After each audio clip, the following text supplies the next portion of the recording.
Alright, welcome back.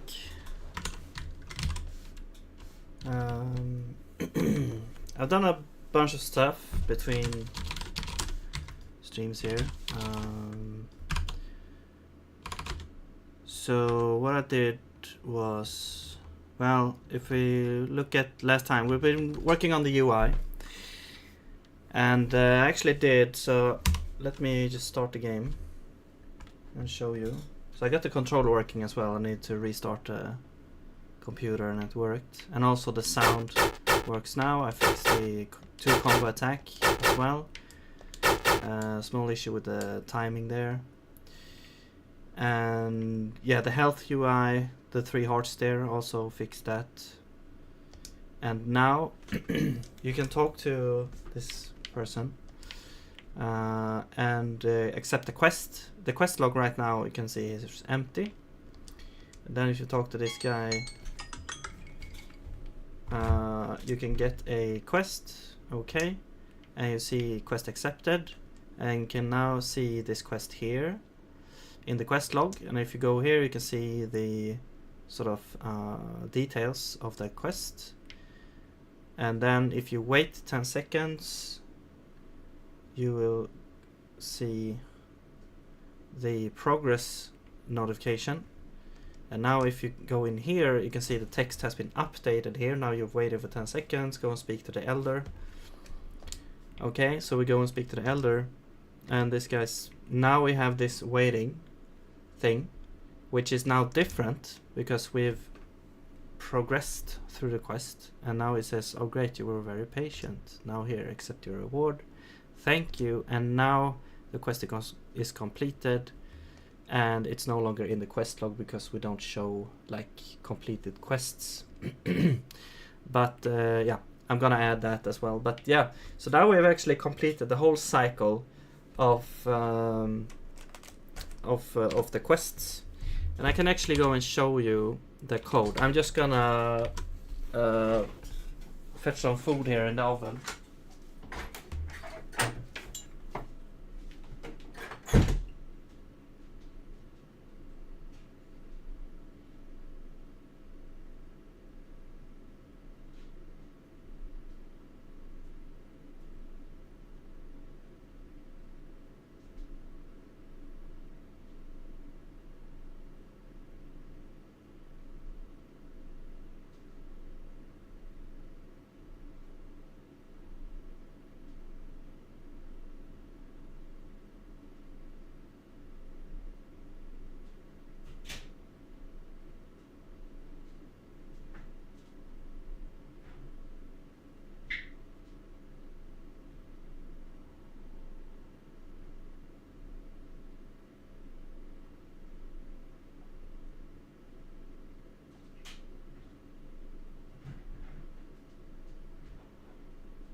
All right, so let's go through the code a little bit. Let's go to quests. So the quests now, if you go to the quest struct here, quest now looks like this. We have a label and a description, so that's what we had before. Notice, however, the description is now a list of strings, which is correspondent to the amount of steps that you have. So it's gonna change description based on the step that you're currently on. The steps are sort of the progression through the quest. So you can have multiple steps in a quest, so it could be like a long quest thing, or it can be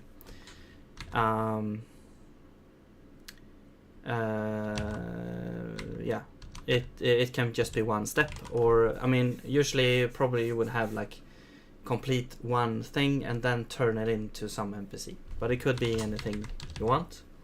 So each step has a requirement, which is what you need to do in order to complete the step.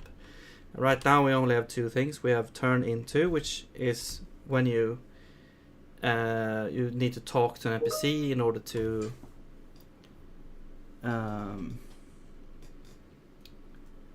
you need to talk to an NPC in order to actually complete the quest. Or you have wait for, which is just this random thing that I implemented in order to actually test this system. But it's basically just wait for X amount of seconds and the quest will be completed, or the step will be completed. Okay, so that's the requirement. That's what you need to do in order to complete this step for the quest. And once all steps have been completed, then the quest is also marked as completed. What we also have here is, in order to actually like change the dialogue for the NPC and change sort of maybe even quest text and stuff like that, or do other actions depending on the quest. The quest may unlock stuff when it's completed, it may do other stuff. So what I've done is, for each step I have on started and on completed fields here, which are lists of actions. So it's basically a sort of events or actions that will trigger once these events will happen. So if you started a step, so basically just this on started is going to be called at the start of a step. So for the first step, it's going to be called when you actually accept the quest. So accept the quest, then this will actually go through all these actions and happen. And for uncompleted, it's when a step is completed. And what are the actions? Well, we have two different actions right now, which is show and hide dialogue options, and that basically determines well, I can show you an example here. So for this waiting sort of example quest, we have the label is wait for 10 seconds. We have two descriptions which corresponds to which step you're on. So when you first accept the quest, you're going to see this description. Once you've progressed through this and to the next step, you're going to see this description. And now you can add how many steps you want. And then we have this list of actions, or sorry, we have this list of steps here. And so the first step here is required to wait for 10 seconds. Okay. And when it's started, we hide the dialogue option of elder waiting. So that's the dialogue option that actually starts the quest. When we are completed, we show, once we've completed the step, which is waiting for 10 seconds, this is going to be called, so it's going to be showing this dialogues, which is elder waiting 2. And so you can use this to sort of have different things happen on different things. So and that will actually change the state of that. So that when you save, when this data is like easily turned into save data. So the idea is that we change the state, and that state will then be persistent. So when you load the game, this will, like after this action has been completed, it's gonna change the state, and then you save and load, and you're still gonna have like the same state. So I think that solves that issue pretty nicely, actually. But I mean, we'll see. We'll see how this system will work in the long run. But this is the way I've opted to go right now. So we will see how that goes. Okay, so what else can I show you here?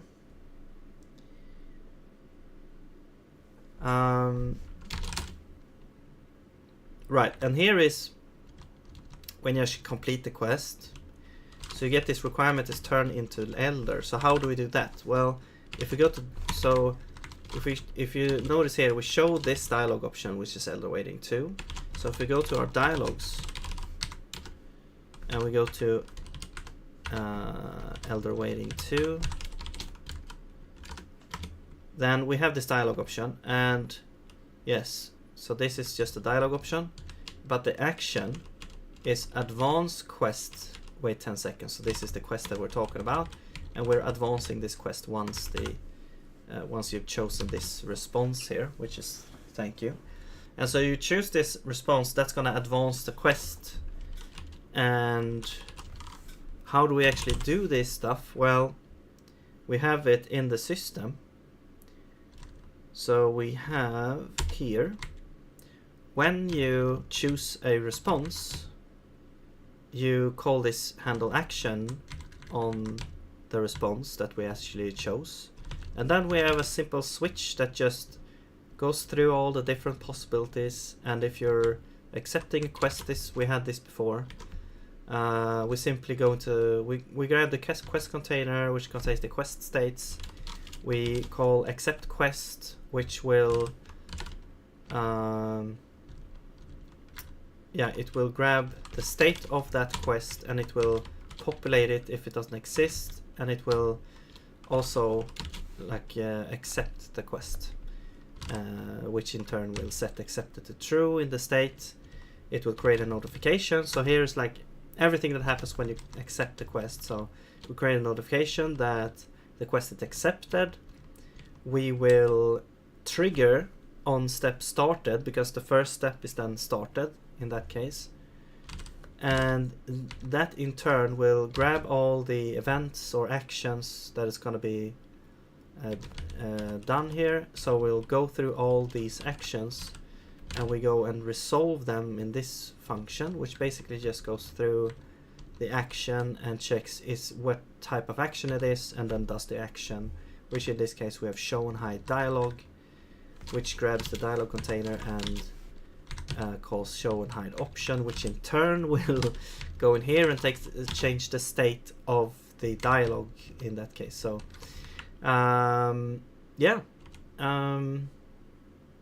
so in principle it's pretty actions. So I have this pattern now where you can have these actions that does very specialized things, and you define sort of the data through it. So it's very easy to define what should happen. It's very declarative, so to speak.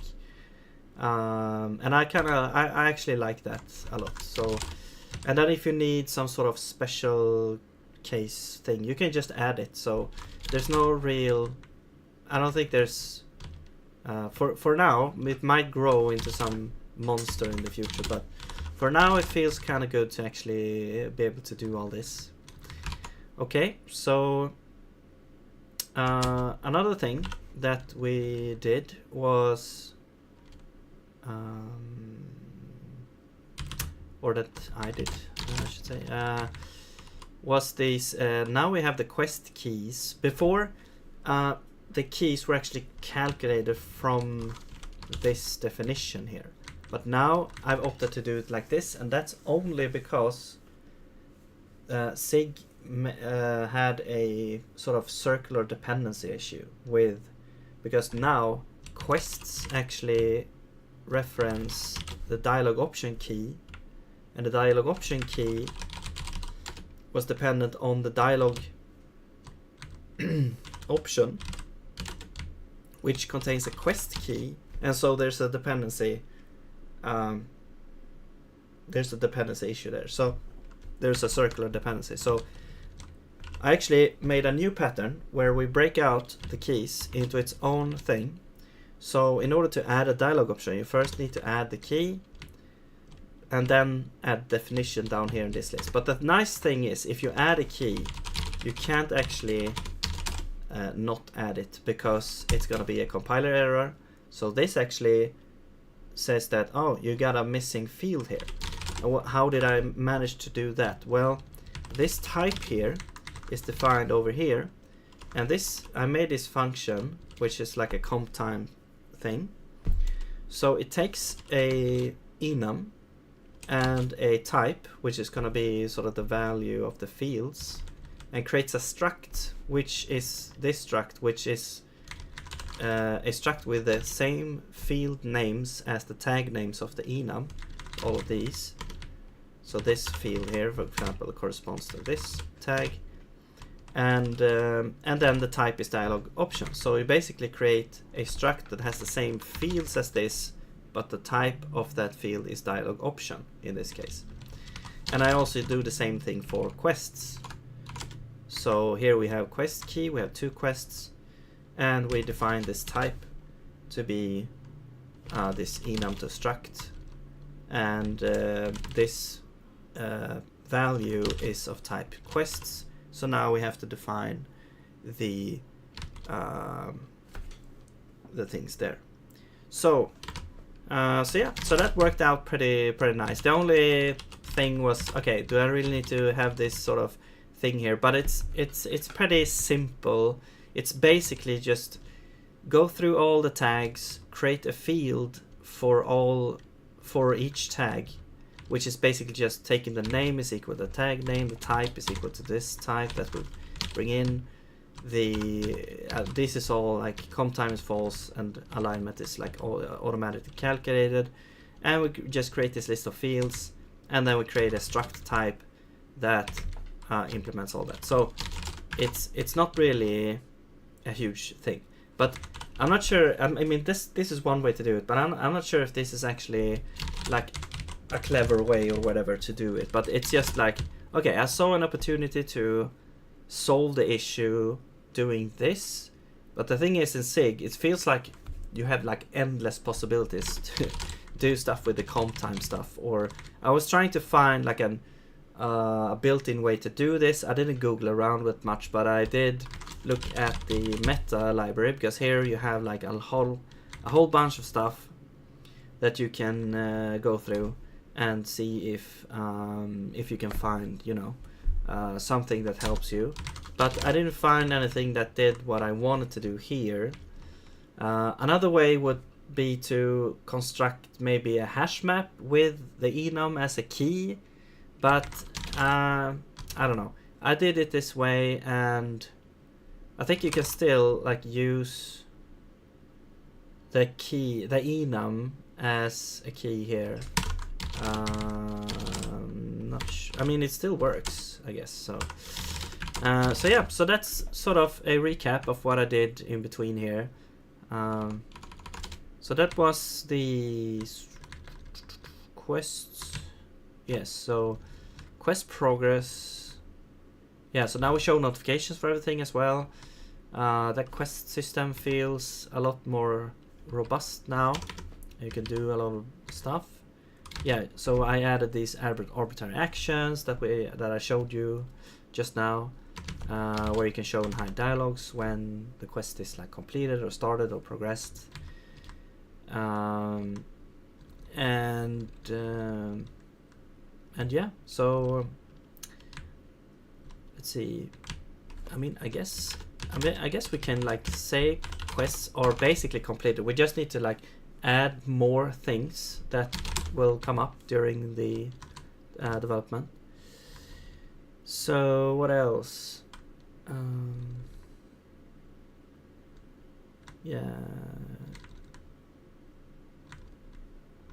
So last time we did the starting text stuff, and that was really nice to get that working. Oh yeah, I also added the cursor in between as well. So I added, go in here and see, yeah, you can see the cursor at the left of the text. Maybe I should move it to be actually at the text. I should probably add like a black outline or something to it. Let me just fix that real quick. So here is GIMP, and we can, well, let's show the grid. Wait, what? Oh, this is not the correct version. Here we go. Okay, so let's add a black outline. I don't know if I want to have full, like,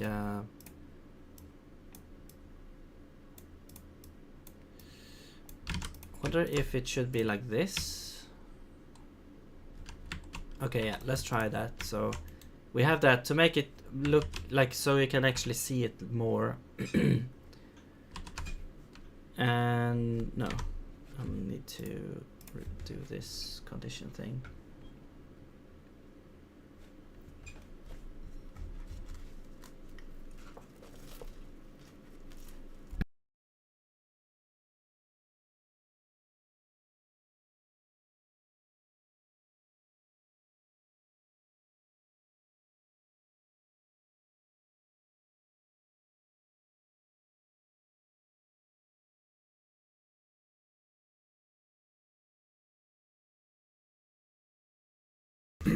I'm just eating a little bit. That's why I was quiet. Let's see. Okay, so it's a little bit more visible. However, I want to reposition it a little bit. So let's go cursor position, and I wanna, let's do one tile to the right.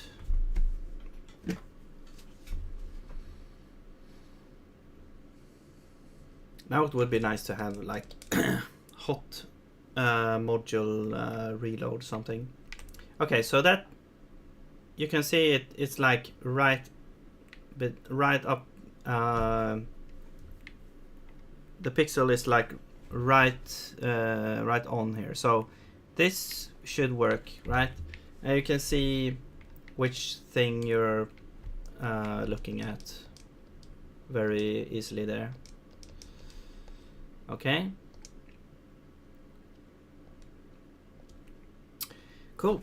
So yeah, so I did a cursor thing.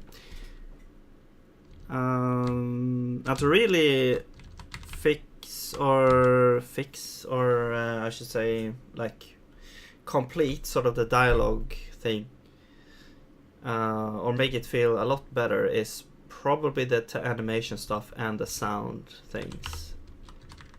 The sound is gonna be probably different depending on the character you're talking to, though. If we're gonna have sound, that is. We might not actually have sound. That might be something that is like way down the line if we're gonna do that.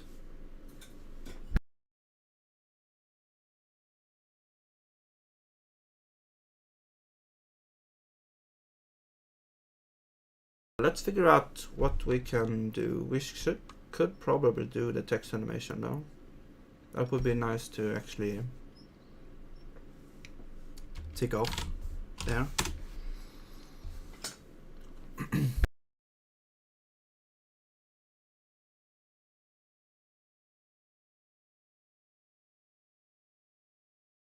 So let's go to draw. So probably we could have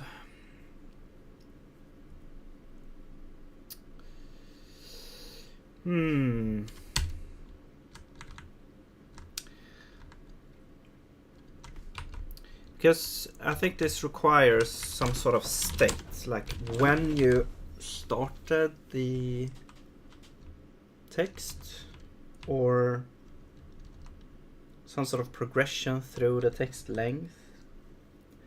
But you need some sort of animation timer as well for it. So, oh yeah, I was actually doing this because there was an issue with the rock throw.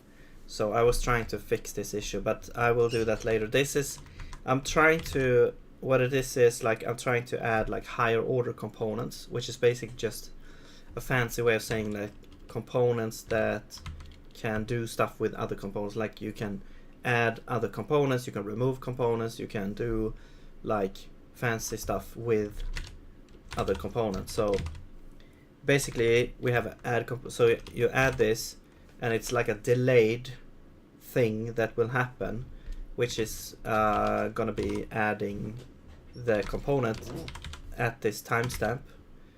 So you would add the component there, and then yeah, and that's it. Like yeah.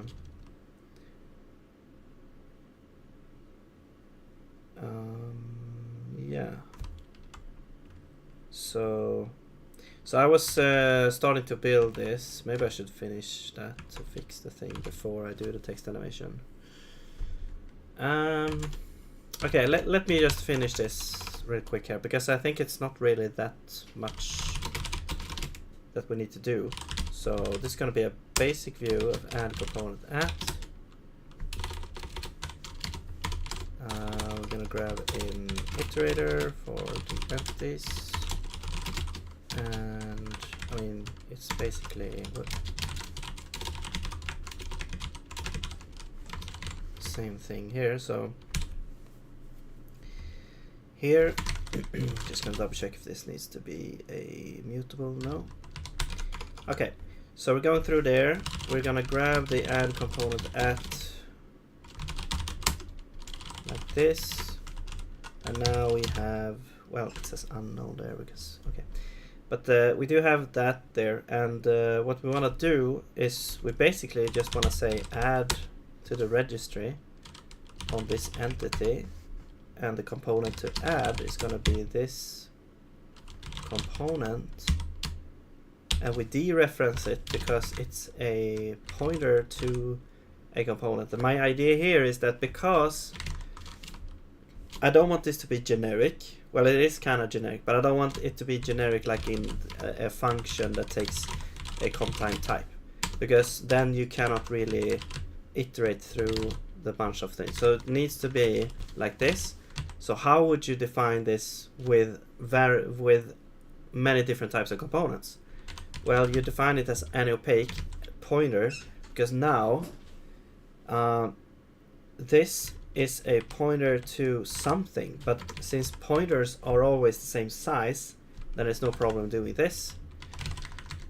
We don't know what the type is, but we are assuming that it's a component that we should add to this entity.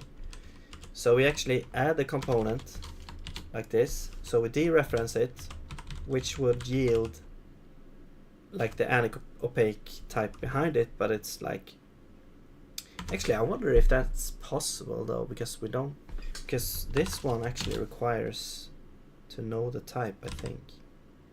So maybe this isn't actually possible. Yeah, you cannot, like, it doesn't have like runtime. Is it? Yeah, I don't think this works actually.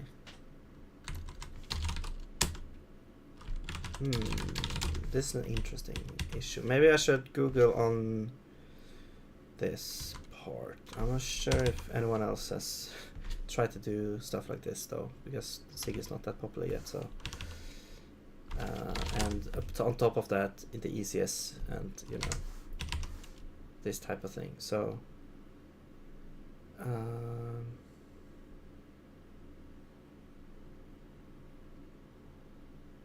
yeah, I'm getting distracted from these things. I'm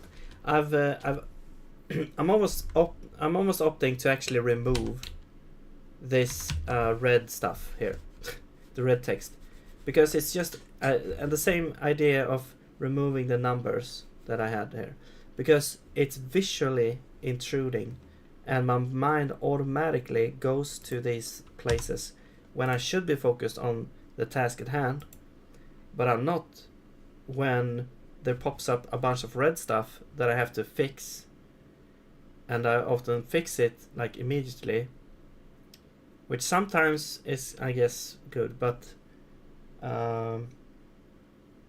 I don't know, it just feels like you're constantly aborted or constantly I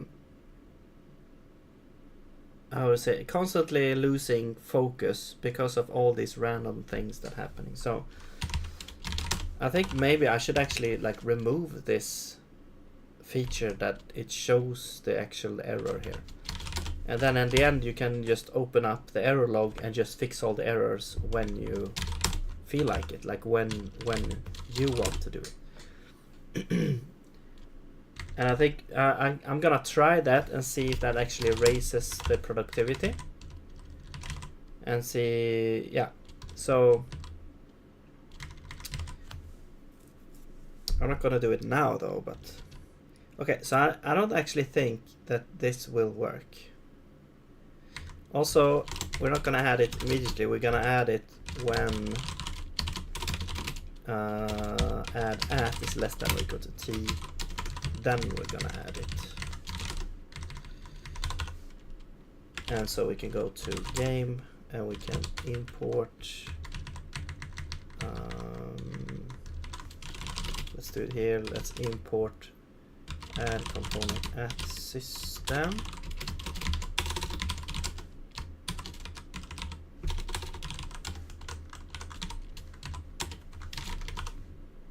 and we'll go to our update function, and We could probably do it here up, like the first thing that happens. Add component app update.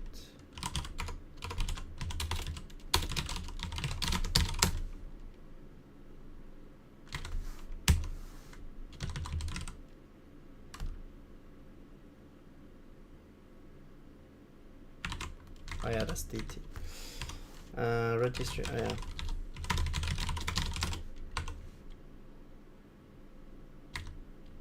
Okay. Yeah, there you can see, yeah, as I suspected, this doesn't work because we need the type and we cannot get the type because it's like a runtime value. So yeah, this doesn't work. My other thought was to add like a comp time function pointer so that you could do whatever you wanted with a function. But then that becomes super generic and it's basically just do this at this timestamp, which I mean I guess should be fine. And I guess you could have, it won't be like super how you call it, like this is, maybe you can do, no,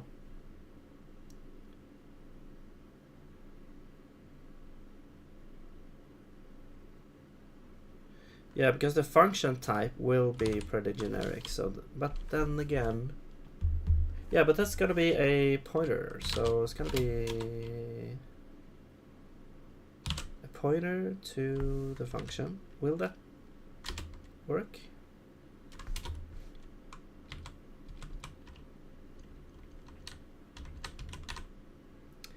That returns, maybe we should return the component that we actually want to add. Now let's just make a super generic thing. So this returns void, but it gets the registry, it gets the entity that you wanna do stuff with, and so this is gonna be the function run function at. Okay, so that's, yeah, that's gonna be it, and run at. And so we'll rename this run function at system.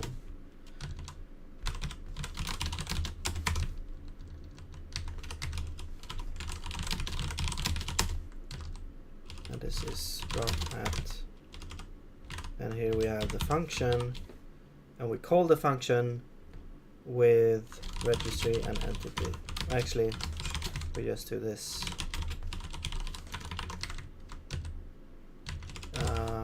Run function. Will that work? Okay, that works. Okay, cool. So now you can pass in whatever function you want that does whatever you want, and you run this. And then how we use this now, so yeah, this is run function instead. Okay, so how we use this now is we go to the monster. This was the bug that I was trying to work out, because the the rock was the rock disappears when it's spawned, because it's probably like spawned right on the ground. So if you go to the, I'm gonna show you here now, I've disabled that it's gonna be destroyed on the ground. But if we go to here, I'm gonna enable collision boxes.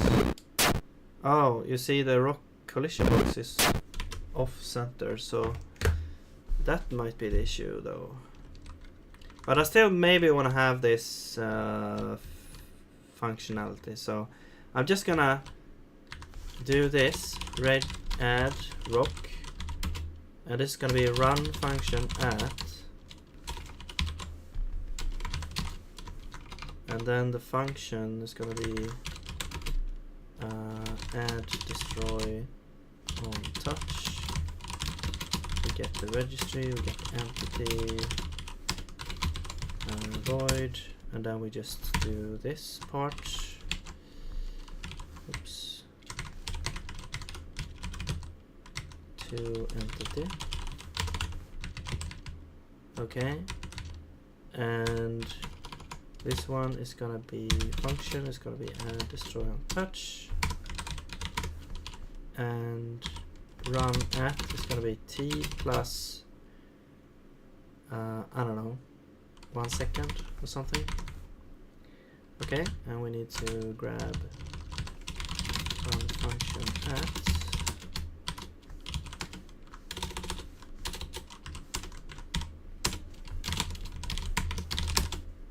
Okay, so now it will do I have to do this?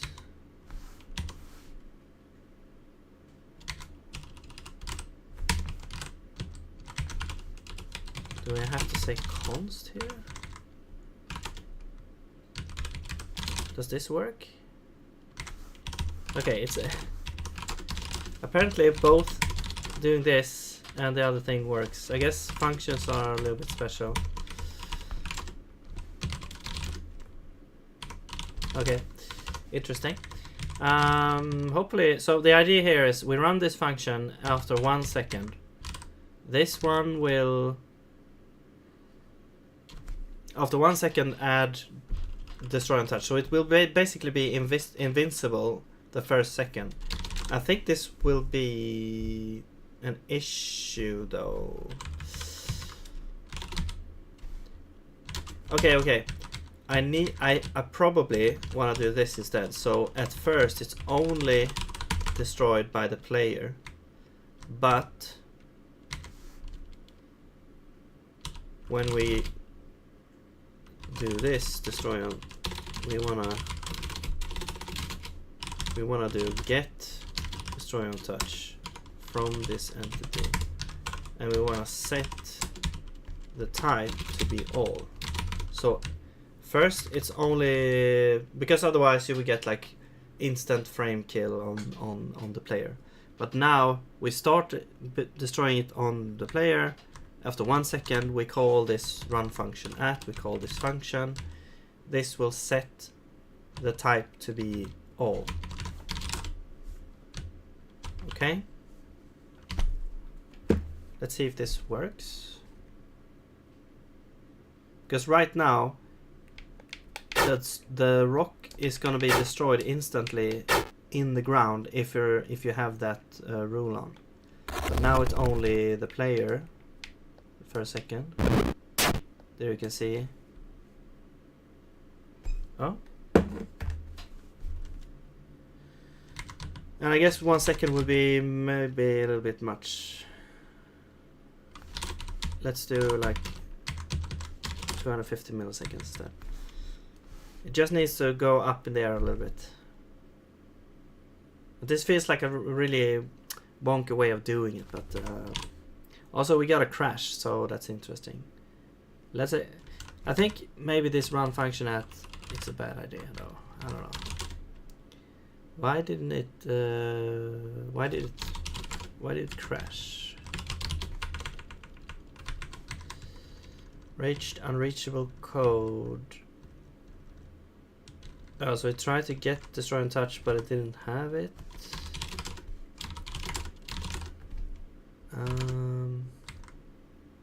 Oh, this should be rock.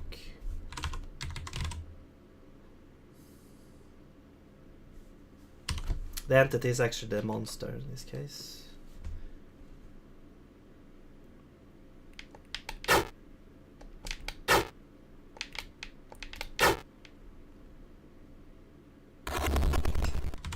Just turn on these so you can see. There you go. And it's destroyed. Actually shield hooked it there. Let's see if we can.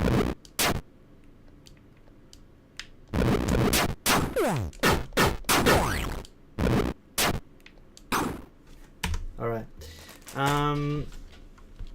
Yeah, so I mean, I guess it works. I guess we could keep this thing here. Also, another note is, if you really, there are no lambdas in SIG, but if you really want to define a lambda, you can actually do it, but it's really ugly. So it's you're defining a struct, because structs can have functions, and you're saying you have this function here, and it's gonna be, you know, the same thing. Destroy on touch, yeah, and then yeah, and we need to define the types. Okay.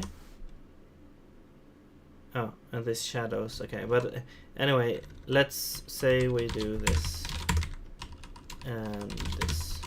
Okay. And then here you say add destroy on touch. So now you've actually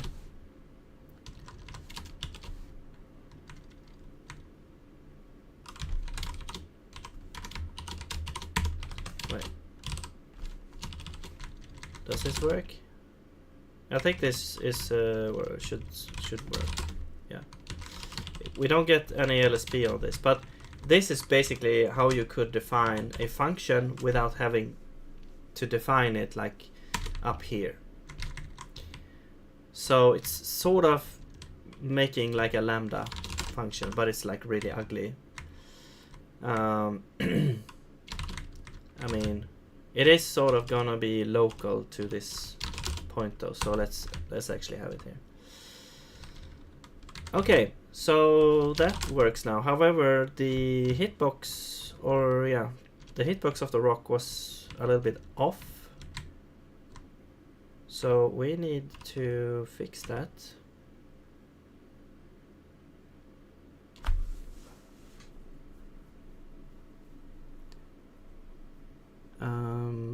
We're taking the sprite size. So basically, it should be, if we remove this. Oh, this feels.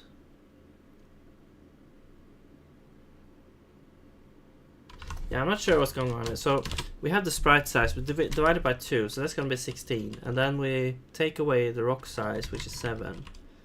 So basically, from the center of the body of the monster, and then we sort of nudge it across a little bit. 1 second here.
Okay.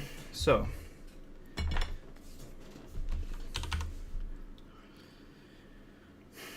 right, the position should not really matter. The hitbox. I need to look at the animation.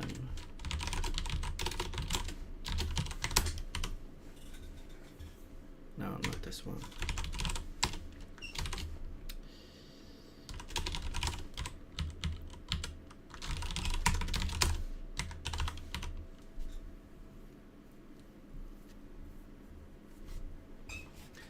Okay, so we have rock.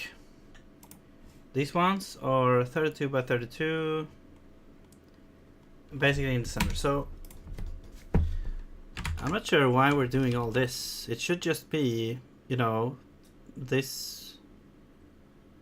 Oh yeah, we're taking, so yeah. Okay, so this is the center, right?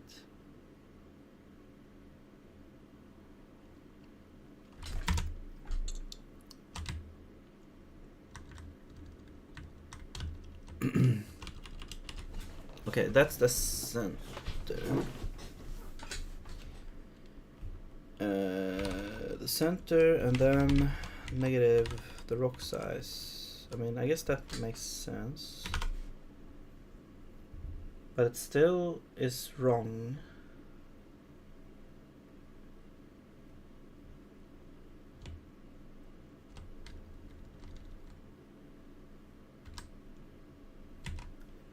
I think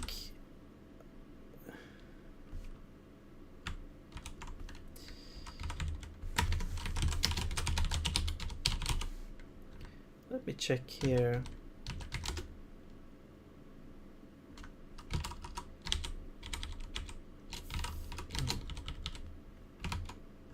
Oh yeah, again.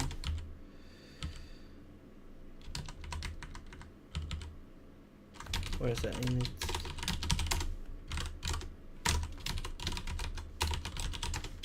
There. Here we take the center and the size. So actually this is wrong. We're gonna need the center here instead. Okay.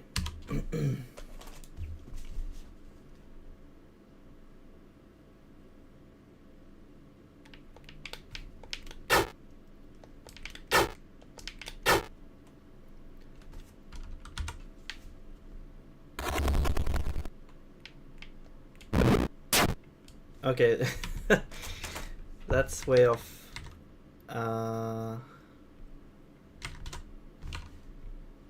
Wait. Let's do from center, which is sprite size over 2. The size is simply rock size, and that should be it, right? So never mind all this.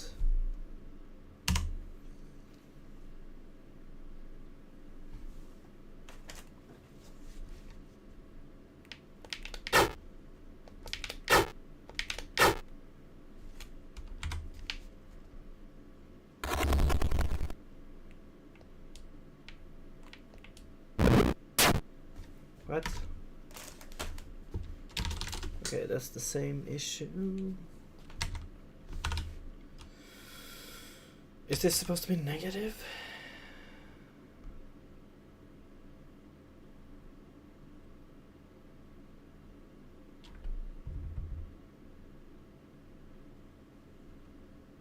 Or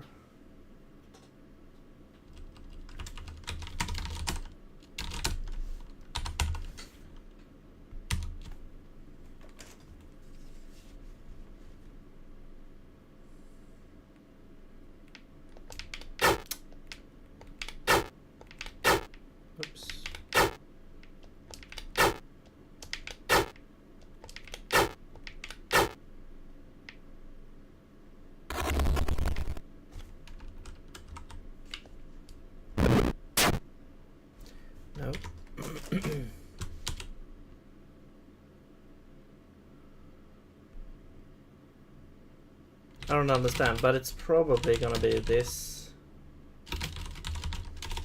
over 2.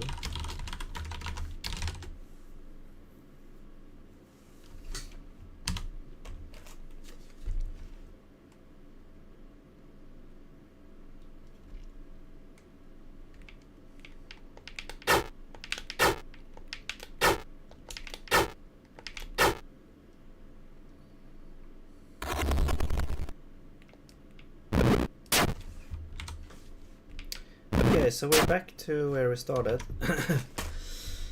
Interesting. I mean, what if we just say 0?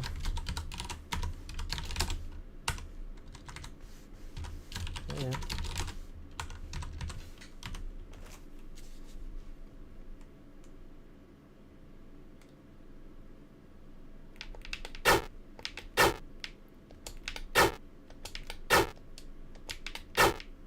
Come on.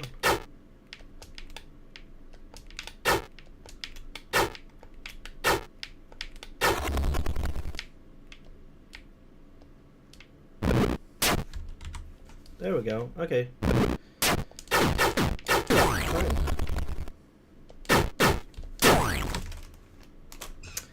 Okay. Alright, so we fixed the rock issue. I don't know if I actually wrote that down. Anything with rock? Oh. Okay. So right. So let's start with the text animations now. Back to dialogue. So as we were talking about, I probably need to add some state, or we're gonna need some state to actually handle or know where we are in the animation. And it's gonna be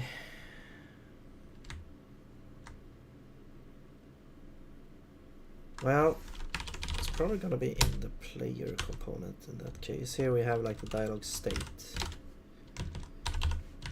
And so we have all this stuff. And what's common here is we actually have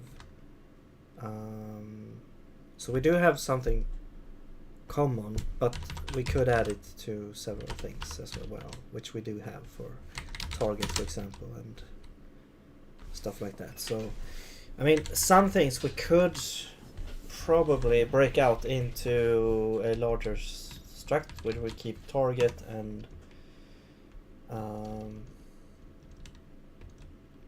that there.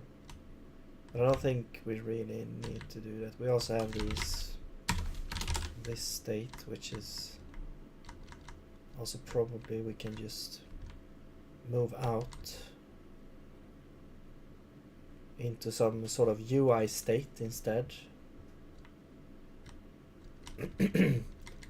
But okay, so what we need is we need to have, so we have current page. Should we have like, I'm just thinking of how to actually make this animation. I mean, there's a bunch of different ways that I can think of right on top of my head. Like, should we animate each character? Well, yeah, I'm gonna think we're gonna animate each character, and I mean, we could have current character, which we will sort of increase depending on some sort of timing, and that could simply be, we could simply have a timer, text animation. So this would be like, I mean, actually, couldn't we have a text animation struct? So that it will be, since it's a bit more complex, we could have this be like a struct like this, and then you would have current character, which is like or current length, we could call it. Wait, this is a usize and it starts at 0. And then we have next letter at, or next character at, and then this is a timestamp. I guess we could do an init here.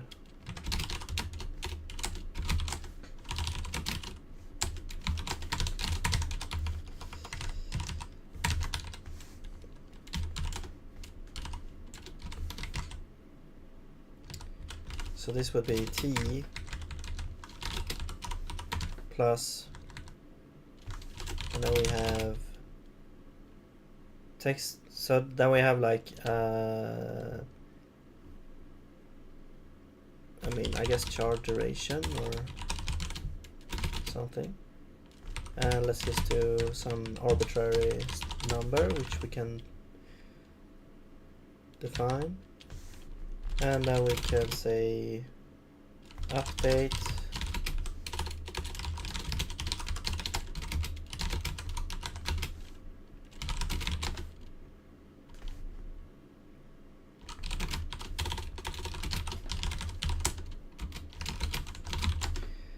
if the timer is up, then we do current length is equal to plus equal to 1, and this one's plus equal to char duration, so we don't get like inconsistent timings. Alright, so there's our little text animation thing, and I guess we could also add a function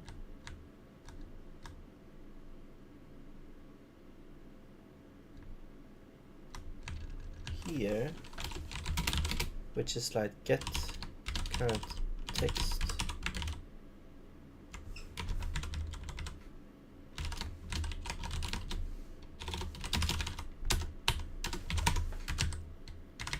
okay. And we're gonna switch on ourselves, and we have active dialogue.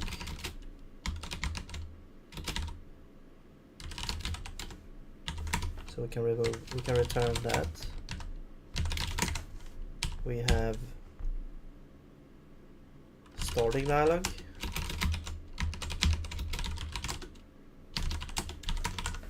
And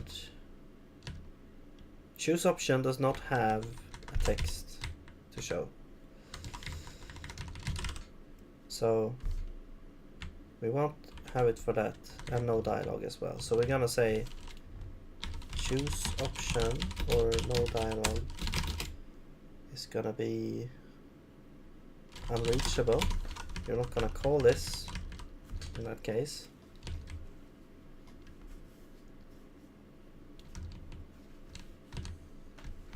Okay.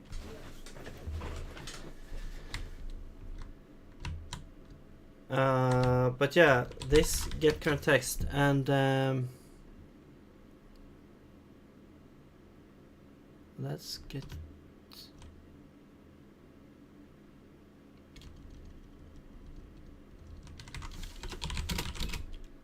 so let's call this get text, and we have the text that we're actually, the full length of the text there, and then this is gonna return a slice. So this is basically just gonna be text to current length. Okay. And so then here we're gonna say text animation get text current text.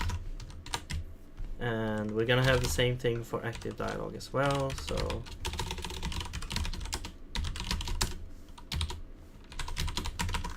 there.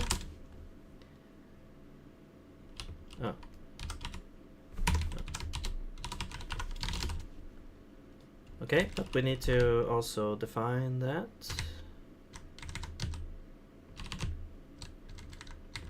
So actually, what did we need for this? We need T.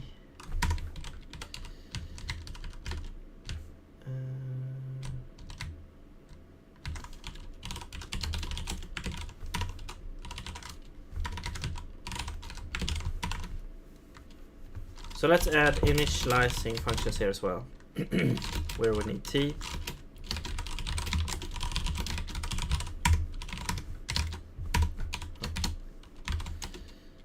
And text animation is gonna be T. Okay. And yeah, we also need target. And we're gonna need option.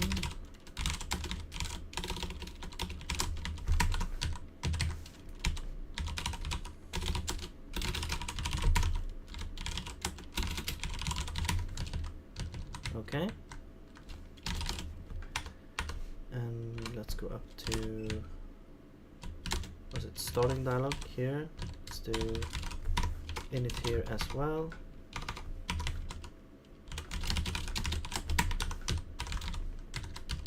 This one also needs target and also starting dialog.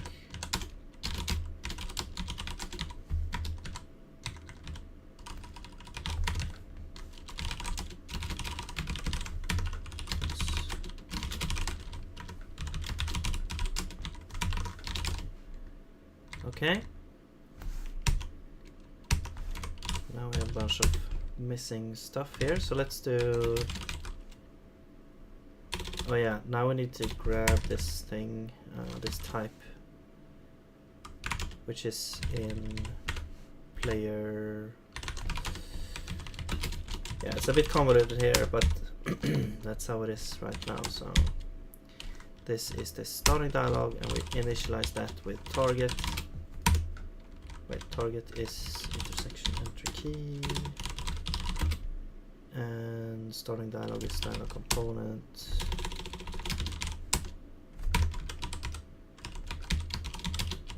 Starting dialog.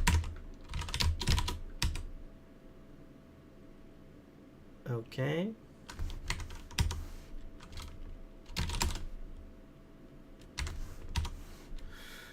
And also T,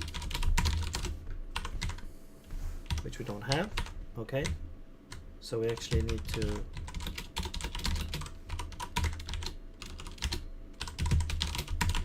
just pass that on there.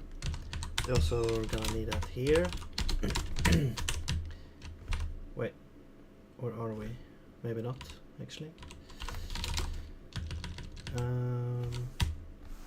Yeah, so here we have this one. Active, initialize, target is target. Option is options, option dot option. And T is T. There we go. And we also need T here. There. Okay. Oh, and here as well. Active init. Player component. Dialog. Active dialog. Target. GTO. And T.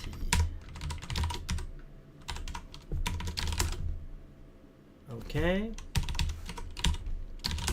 All the errors have been ironed out. So, where were we? Yeah, so we added, let's see, where is that player? Yeah, we added this text animation stuff. So now we have this state in the places that we want it. Now we need to use it. So let's go to the dialog system. and we have update. So here we have our player dialogue component, and if we have no dialogue, we don't need to do anything. If we have a story dialogue, we actually need to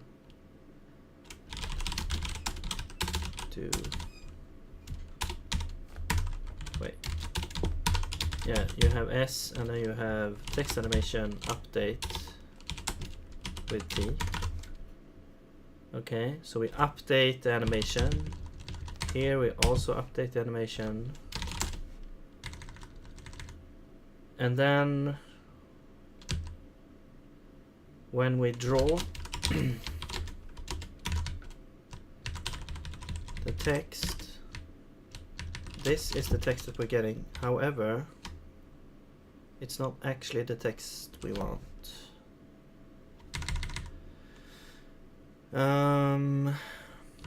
Okay, so I made this function get text. I made this get current text. However,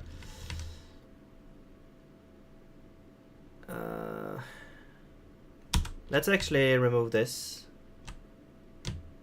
and get current text. So here we actually do, we can just update these. This would be text animation get text here. So now it wouldn't get the full text.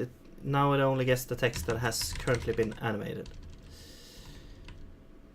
And yeah, we do the same thing here.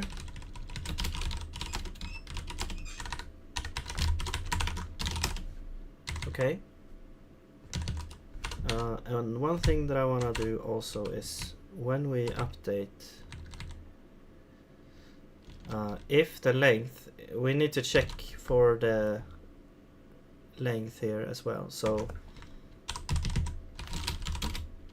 if the length is less than, no, we actually need the original text here, which we don't have. So let's put the text in there. So if it's less than this, then you do this. Okay.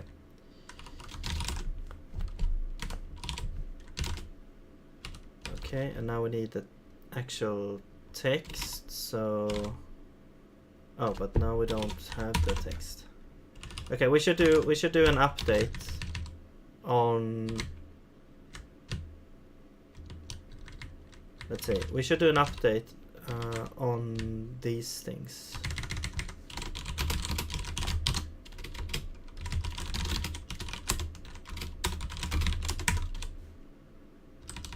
So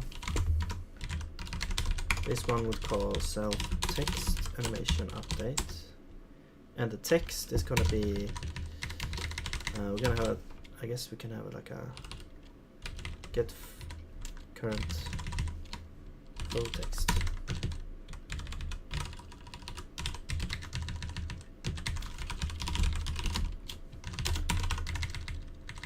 And this one,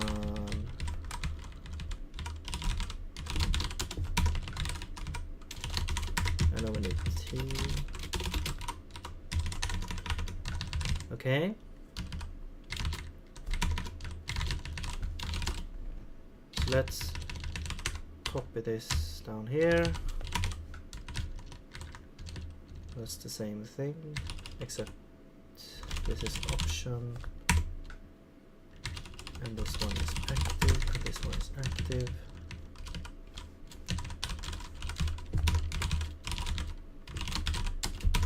There.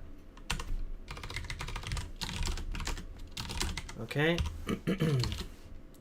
So now we don't call update on text animation, we call update on the thing itself there. So we don't need to specify anything else. And now we could have a working text animation. So let's see. There you go. I mean, it's a bit slow, and I think we just crashed it. Okay. Oh, I think I know why. So we need to reset the text animation once the dialogue has been replaced. Yeah, when we go to the next page here, yeah, we need to go to text animation and let's make a function called reset.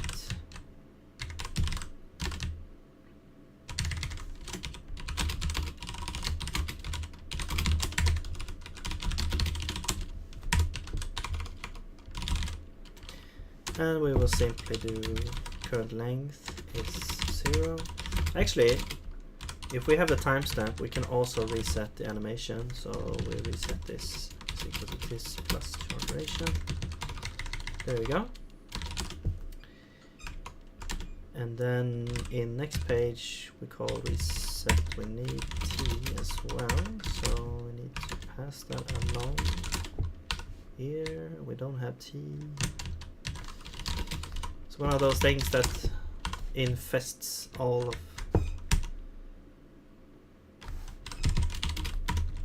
functions. Okay. And we should do the same thing here. Reset.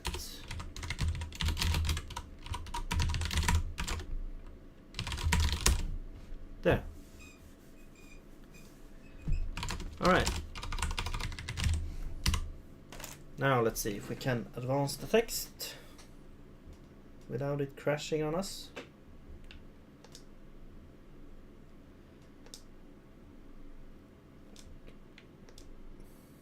Okay, cool. And I'm not sure if, well, we probably want to have 2 button presses now. Like, let's say you're pressing the button if you're in the middle of animating, then it will go to the end of the dialogue, so it will like automatically. So let's add a function here which is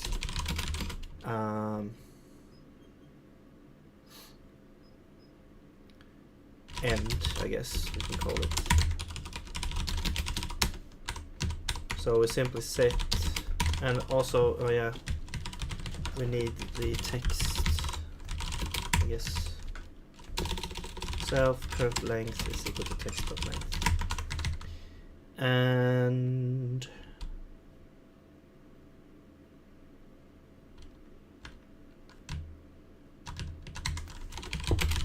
end text animation.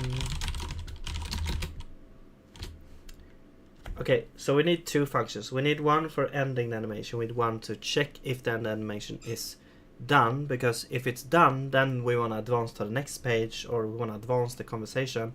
But if it's not done, we want to end the text animation. So this one will actually end the text animation. Text animation and self get full text.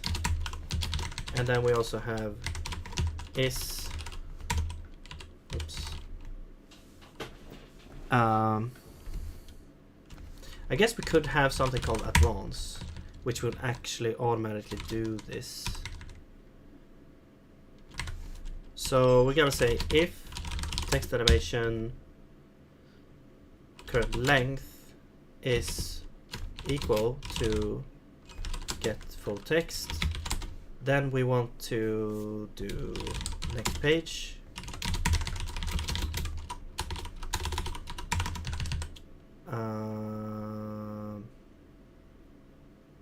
Well, I guess if we are at the last page, we don't actually. Should we have this event system now? Like a we could just have a bool. So returns true if dialogue has ended, false if not. Okay. So if the text animation is done, we go to the next page. However, we want to check if we are at the last page, then we return true Otherwise, we go to the next page. Here we have an else, and we return false in all other cases. So we simply advance the animation, then the animation is done. We go in here, we check, are we on the last page? We want to end the conversation or the dialogue.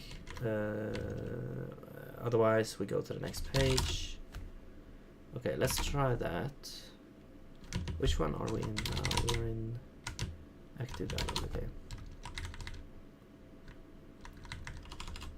So actually, we just simply want to call advance.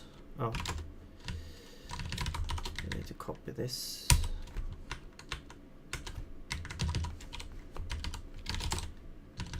But this is actually active.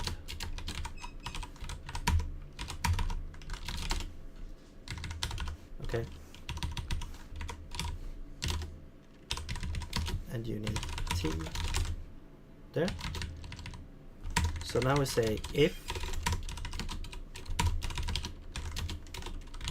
is done,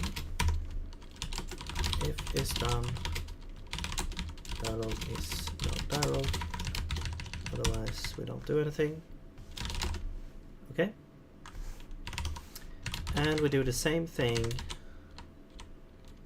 here.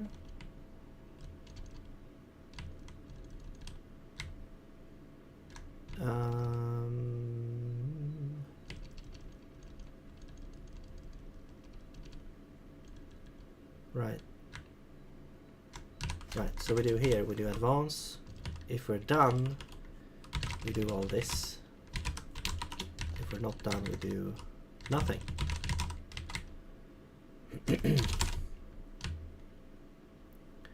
Okay.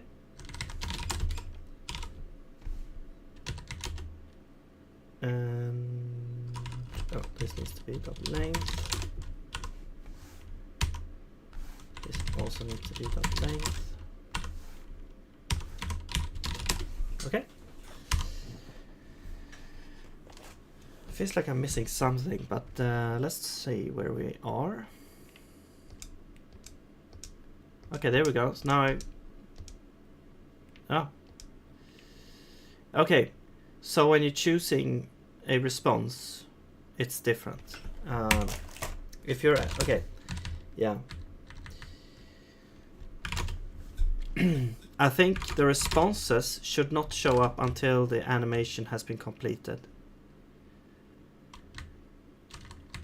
So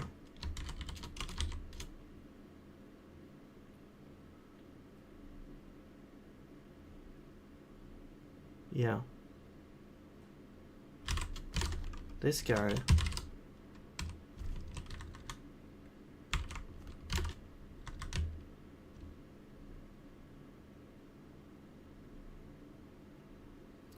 Wait, this doesn't make sense. Let me see this again. Oh wait, this is choose option, that's right. Yeah, who are you? Okay. But now we click, or we press on waiting. We get the responses here immediately.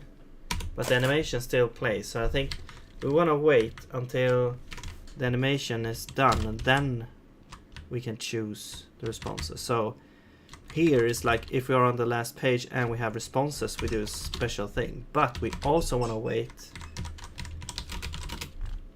for is text animation done.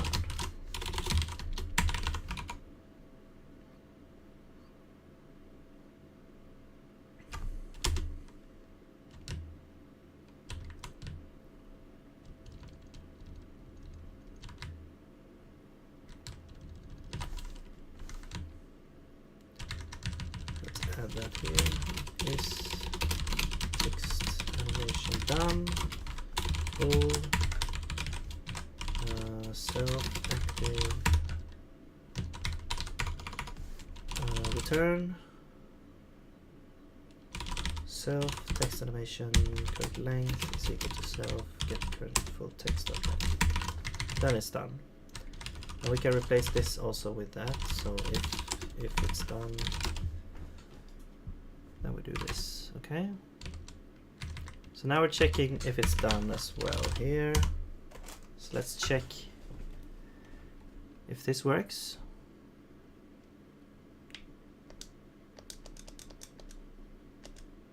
Okay, so it shows the options. Okay, so I don't want to show the option until we're done. So we go to active dialogue. We don't want to draw the responses.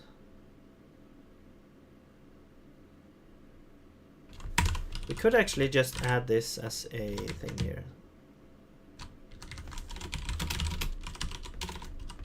Should show responses.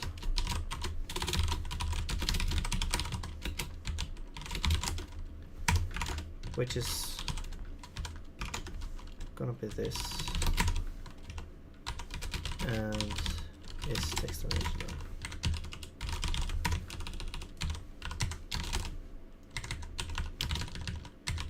I will add this. Wait, no, this is the only one that has responses. So we'll do this and do active dialogue should show responses. And we'll do that as well the other place, which is handle this one. So this one is show responses. Yeah.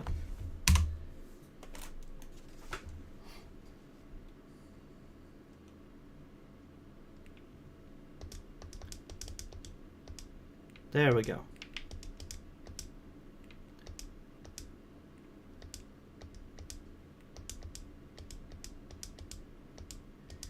Okay. I'm also thinking maybe there should be like a little delay, because now you're getting into the habit of pressing like double. Maybe they should, like when you have a very short like this, we should probably not have very short dialogues like this, but if you do, then if you press twice you're gonna get into, especially if you have a response here. The responses are just gonna be, you're just gonna go into them straight away.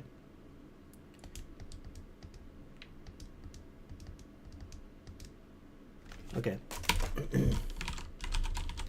But yeah, that's actually working pretty good now.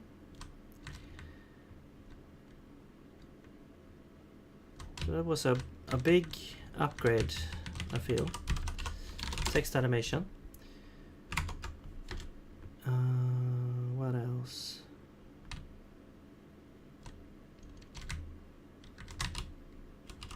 So I want to do a line break.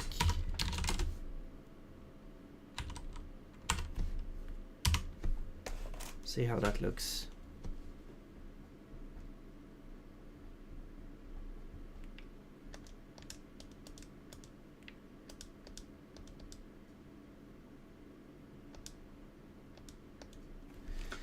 Okay, so what I want to do is I want to increase the text animation as well. It would be funny if the text animation sort of depends on the character. So for this old character, the text animation is like slower because it talks slowly. I mean, I know that has been done before, but it's a cool, it's funny to me. Where do we have char durations called? So let's do, I don't know, half of what we had, maybe.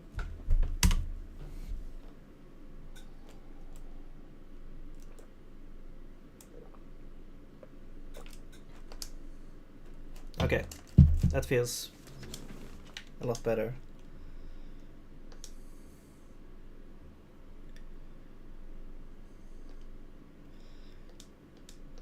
I mean, it would really feel cool to have a sound with that. Also, I probably want to have some sort of animation for the notifications.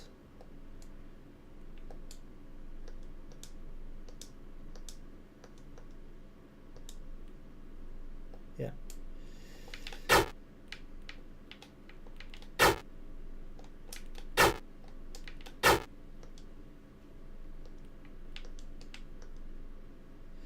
All right.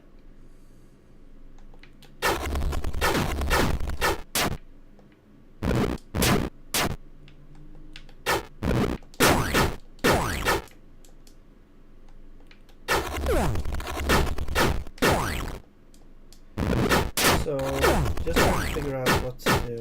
I think I want to focus on some combat stuff.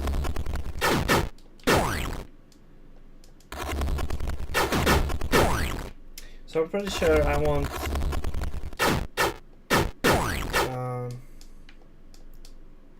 sort of similar to maybe Hollow Knight. I'm not actually sure about that. Because I've been thinking about also having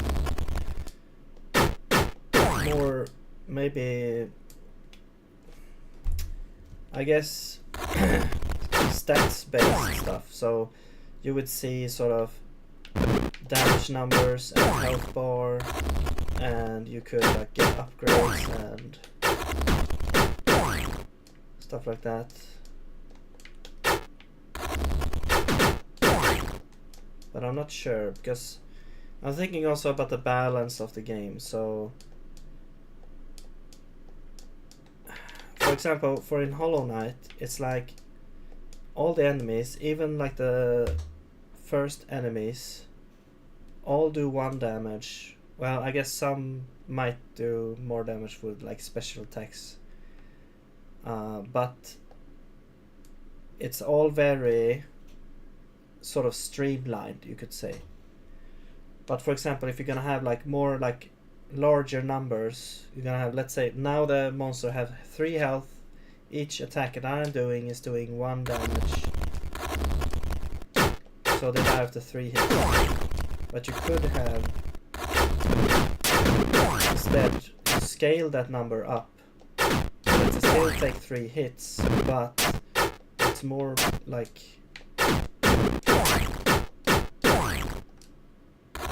opens for the possibility of having upgrade a little bit, but you still, I guess, do 3 damage. I don't know. It's like, or 3 hits. Or maybe upgrade them to actually be able to take more than 3 hits. Let's just do that.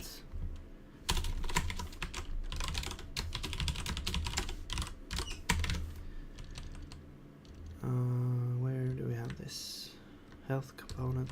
There. So let's just do, I guess we double it to 6, and we'll see how that feels. I do want to balance them a little bit as well.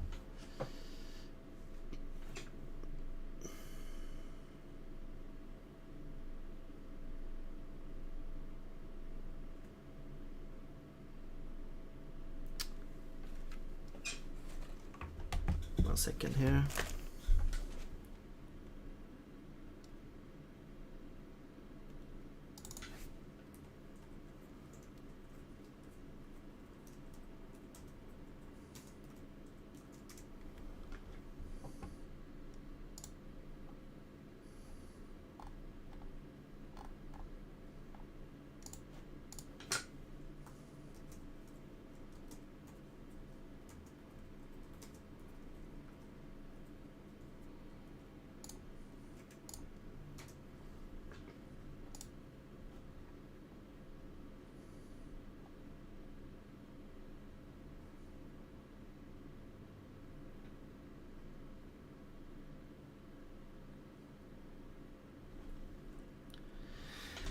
Okay.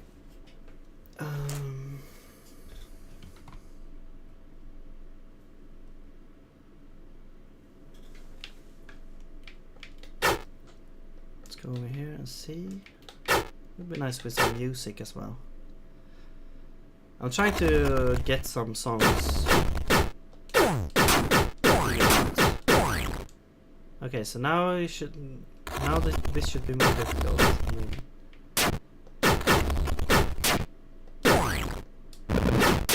yeah, it feels more like how they should be.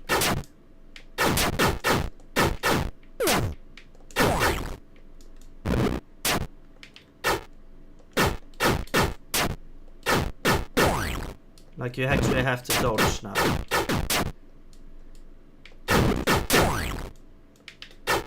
Oops. Okay, 1 life. Let's see if we can make it through this area.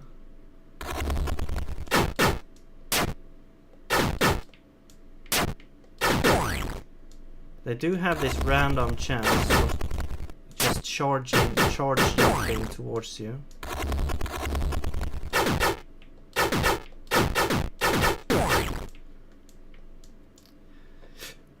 Which is a super fast jump, and it's impossible to react, and it happens after they spawn.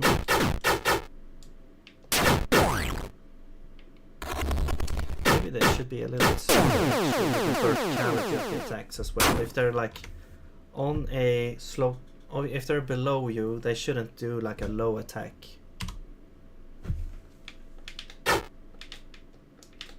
Okay, so I actually died there. Let's see if we can make it through here. There you can see. That's like impossible to dodge. So it's like a 3-hit down.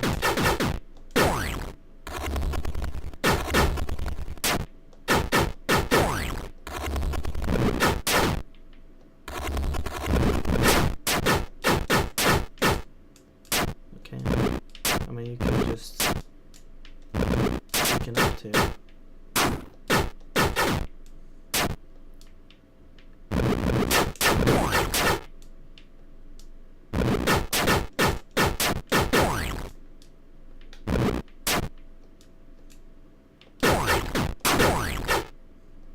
There we go. Only lost 1 heart.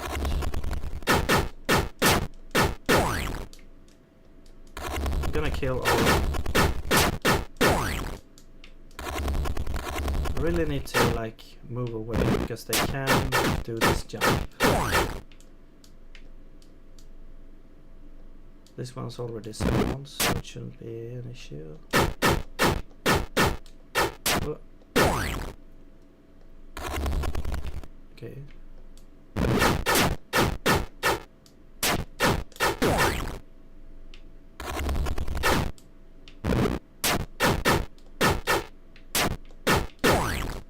So you have to duck there if they do the low attack in order to not get... I wonder why that guy was already spawned. Oh.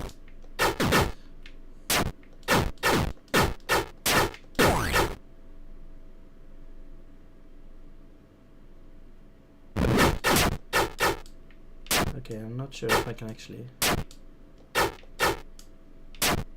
hit this guy. Okay. Let's just pretend that killed that thing. There we go. Okay, so I made it through with 2 hits. That's good. Okay, cool. Well, they feel a bit... when it's not going to be like the first enemy. I want to sort of expand on the idea of the monsters a little bit. But I don't have like any... I don't really have any like graphics or anything for it. But it would be nice to add 1 more monster, because then we can sort of see, okay, how can we sort of more... We have this 1 monster AI, but it's really only for that specific type of monster right now.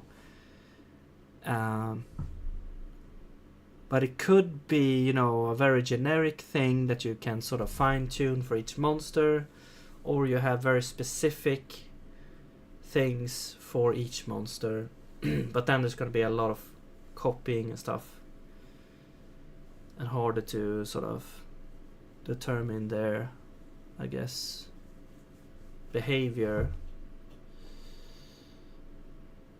because you're gonna have like a lot of common things, I think.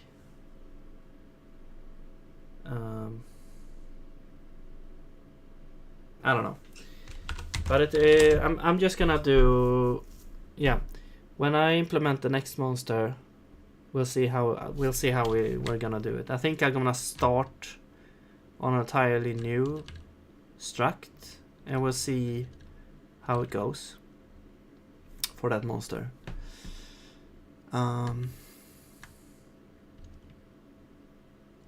I mean, we could copy this whole thing and change out some stuff as well. This file is like 600.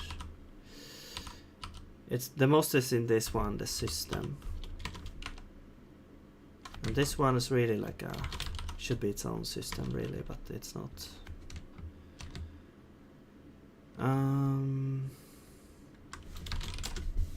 Yeah, so I need to, but this is an issue because I need to figure out like what I should actually, well, like what monster I should do. I need to make graphics for it. I also need to figure out more like abilities for the player. Like there's a lot of things that I wanna get to. And so I think we hit some sort of bump here where I don't really have more, well, a lot of more things to actually implement right now. I need to actually